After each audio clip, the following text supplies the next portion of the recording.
I just got this to PlayStation 5. Let's do it. Well, physically, this thing looks alright. Even the HDMI port and all the connectors, everything looks good. Let's power it up. Alright, let's see what's wrong with it. We connected it here, and let's try to power it on. Alright, I hear a beep. Alright.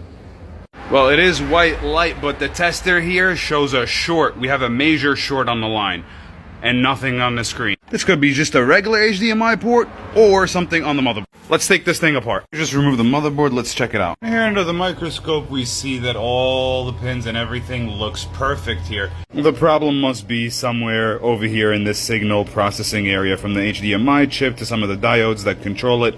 Something is wrong here. I just checked all these filters here, they are good.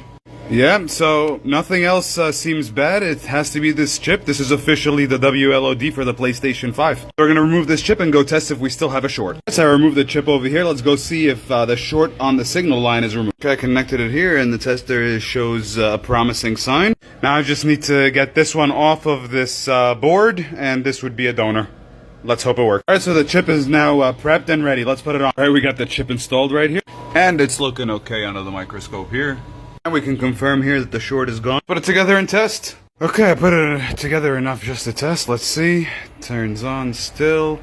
The tester is looking better. Okay, just restart. Tester still says something. And yes! Yes, we got it!